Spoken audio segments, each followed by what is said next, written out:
भूतिया पार्क। हरिगंज नाम के गांव में एक बिरजू नाम का आदमी अपने परिवार के साथ रहा करता था। उसके परिवार में उसकी पत्नी शारदा और दो बेटियां रहा करती थी। एक का नाम था सुहानी और दूसरी का नाम था राधा। दोनों बहनें हमेशा एक दूसरे के साथ ही रहा करती थी। स्कूल में भी साथ ही जाया करती थी। खेलने के लिए भी वो हमेशा एक साथ ही जाया करती थी। एक दिन सुहानी और राधा अपने दोस्तों के साथ पार्क में खेलने गई थी। तभी एक जगह सारे बच्चे जमा होकर लुका छुपी खेलने का सोचते हैं। तभी सुहानी, चलो राधा, हम झूले पर झूलते हैं। नहीं, मुझे मेरे दोस्तों के साथ लुका छुपी खेलनी है। तुम भी खेलो ना। ठीक है, चलो। ऐसा कहकर सुहानी और राधा लुका छुपी खेलने के लिए चली जाती है। तभी सब बच्चे एक जगह जमा हो जाते हैं। अरे, पहले खेलने की बारी किसकी आएगी? चलो सुहानी, तुम ही दे दो पहली बारी। ठीक है, मैं 10 तक गिनूंगी, तब तक तुम सब छुप जाना। हाँ, चलो सब छुप जाते हैं। 1, 2, 3, 4, 5। ऐसा कहकर राजू और उसके सारे दोस्त छुप जाते हैं और सुहानी उन्हें ढूंढने लगती है, लेकिन उसे कोई भी दिखाई नहीं देता। सुहानी पेड़ के पीछे कोई है क्या ये देखने के लिए जाती है, तो उसे वहां से बहुत डरावनी आवाजें आती है। सुहानी फिर से गौर से सुनती है तो वहां से सच में से बहुत ही अजीब सी और डरावनी आवाजें आती है। वो सुन सुहानी बहुत डर जाती है और घबराकर जोर जोर से चिल्लाने लगती है। राधा, राधा, अरे सब कहाँ चले गए? यहाँ आओ, मुझे यहाँ से डरावनी आवाजें सुनाई दे रही हैं। तभी राधा एक पेड़ के पीछे से निकलकर उसके सामने आ जाती है। अरे क्या हुआ सुहानी, तुम इतनी डरी हुई क्यों लग रही हो? कहाँ सुनाई दी आवाजें, बताओ। अभी उस पेड़ के पीछे से सुनाई दे रही थी, यहाँ से। अरे सुहानी, ये तुम्हारा वहम है, यहाँ तो कोई नहीं है। अब कहाँ आ रही है आवाजें? चलो खेलते हैं। मैं सच कह रही हूँ। ठीक है, चलो। ऐसा कहकर राधा उसकी बात टाल देती है और दोनों खेलने के लिए चले जाते हैं। खेल खेलने में सुहानी का मन ही नहीं था, फिर भी राधा के कहने पर उसने खेलना शुरू कर दिया। अब खेल खत्म हो जाने के बाद राधा और सुहानी घर चली जाती है। घर जाते ही खाना खाकर दोनों बहनें सो जाती है। राधा को जल्दी नींद आ जाती है, मगर सुहानी को उस रात नींद ही नहीं आती। वो बेड पर पड़े पड़े सोचने लगती है, मुझे गार्डन में आई हुई आवाजें किसकी थी? बहुत ही डरावनी आवाजें थी वो। ऐसा सोचते ही सुहानी को फिर से वो आवाजें सुनाई देना शुरू हो जाती है। वो उस दिशा की ओर देखती है तो उसे वहाँ एक चुड़ैल दिखाई देती है, जो कि एक लड़की जैसी दिखती थी। वो उसे देखती ही रह जाती है और उसके पास जाकर, तुम कौन हो और मेरे घर में क्या कर रही हो? सुहानी, मैं चुड़ैल हूँ। मुझे लगा तुम मेरे बारे में सोच रही हो, इसीलिए मैं यहाँ आई हूँ। नहीं, मैं क्यों तुम्हारे बारे में सोचूं? मुझे ये डरावनी आवाजें आ रही थी, इसलिए मैं देख रही थी कि ये कहाँ से आ रही है। ये सब आवाजें मैं ही करती हूँ, दूसरों को डराने के लिए। मगर तुम दूसरों को क्यों डराती हो? दूसरों ने तुम्हारा क्या बिगाड़ा है? जब मैं छोटी थी तब मेरे साथ कोई खेलने के लिए नहीं आता था। तब मैं यहाँ आकर अकेले झूला झूला करती थी। फिर एक दिन मुझे एक दोस्त मिल गई। उसका नाम था गौरी। मैं और वो हर रोज खेला करते थे, इसीलिए मुझे उसकी दोस्ती अच्छी लगने लगी। एक दिन मुझे झूला झूलना था तो मैंने गौरी को झूला झूलाने के लिए कहा। उसने मुझे पीछे से झूला झुलाया, मगर मेरी गलती की वजह से मेरा हाथ फिसलकर मैं उस पेड़ के नीचे पत्थर पर जा गिरी और मेरी मौत हो गई। और मैं दोस्त की खोज में इधर उधर भटकती रहती हूँ। इतने दिनों के बाद मुझे तुम मिली हो, जिसने मेरी आवाज सुनी है। क्या तुम मेरे साथ खेलोगी? हाँ, मैं तुम्हारे साथ खेलूंगी, मगर हम दोनों को किसी ने देख लिया तो?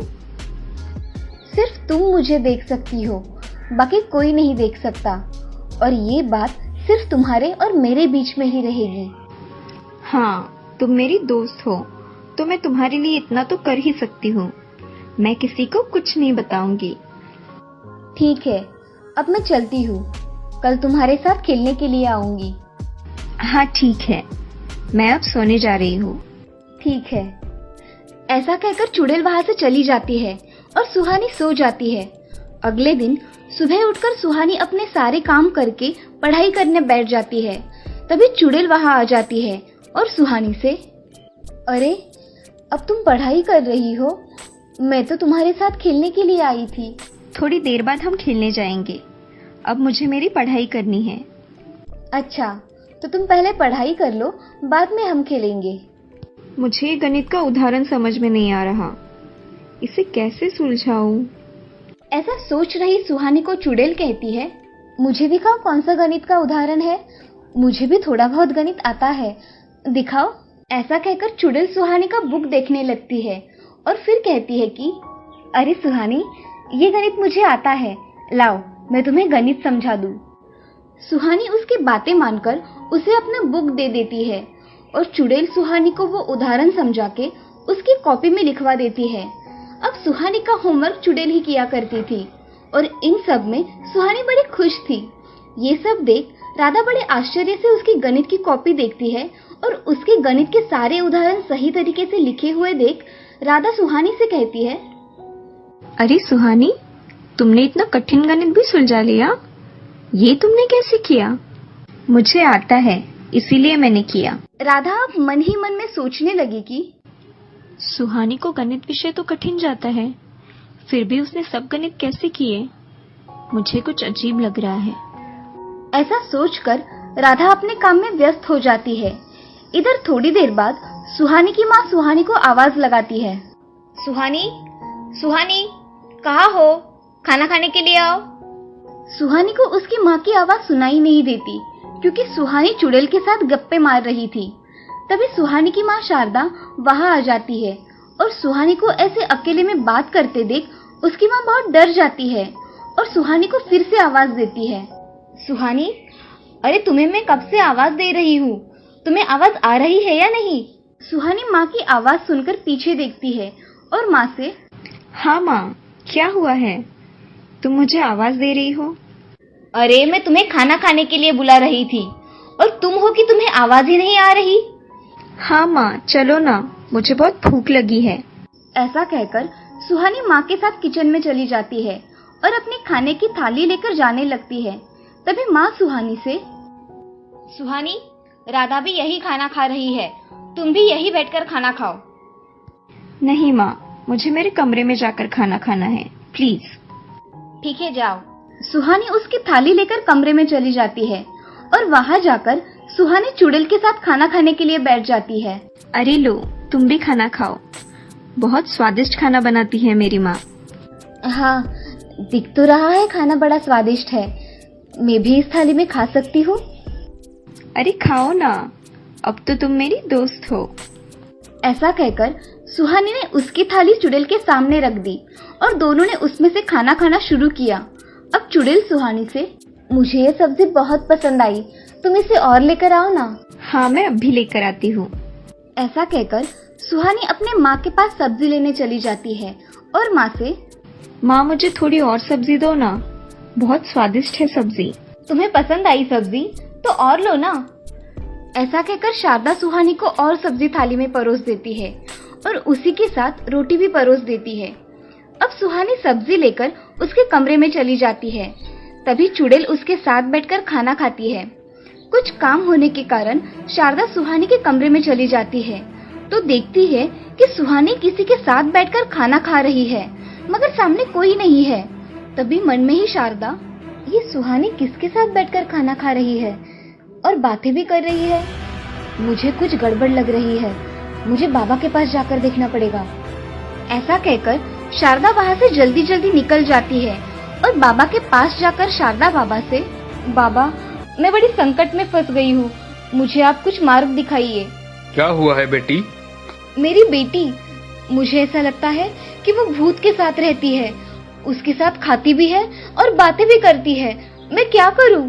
बाबा ध्यान लगाकर देखते हैं और बोलते हैं, बेटी, तुम्हारे लड़की के साथ एक चुड़ैल रहती है, वो उसके साथ खेलती है और उसी के साथ वहाँ रहती है।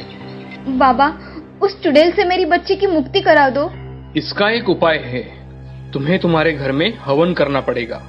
अगर ऐसा हुआ तो वो चुड़ैल मुक्त हो जाएगी और तुम्हारी बेटी भी सुरक्षित रहेगी। बाबा मैं तैयार हूँ, हमारे घर में हवन करने के लिए आप चलिए मेरे साथ। हाँ चलो। ऐसा कहकर बाबा और शारदा उनके घर जाने के लिए निकलते हैं। तभी बाबा उनके साथ होम की सारी सामग्री लेकर चलते हैं और शारदा के घर पहुंचकर होम की सारी तैयारी करते हैं। अब शारदा दोनों बेटियों को आवाज देती है। तभी राधा और सुहानी शारदा के पास आकर खड़ी हो जाती है। शारदा उनसे, मेरी बच्चियों, आज मैंने घर पर होम रखवाया है, तो हम तीनों को यहाँ बैठकर मन लगाकर पूजा करनी है। चलो आओ, यहाँ बैठो। हाँ माँ। ऐसा कहकर दोनों बच्चियां होम के पास बैठ जाती है। बाबा मंत्र पढ़ना शुरू कर देते हैं। तभी चुड़ैल वहाँ आ जाती है और बाबा से, मुझे मेरी दोस्त के साथ रहना है, मुझे छोड़ दो। तुम यहाँ इंसानों के साथ नहीं रह सकती, तुम्हें जाना होगा, तुम्हें मैं मुक्ति दिलाऊंगा। चुड़ैल बहुत डरावनी आवाजें निकालती है और उसकी आवाजें सुन तीनों माँ बेटियां बहुत डर जाती है। तभी बाबा उस पर भस्म डालते हैं और उसे मुक्ति दिला देते हैं। अब चुड़ैल की मुक्ति हो जाती है। ये देख शारदा और लड़कियां बहुत खुश हो जाती है। इस कहानी से हमें ये सीख मिलती है कि हमें हमेशा सही और गलत लोगों की पहचान होनी चाहिए।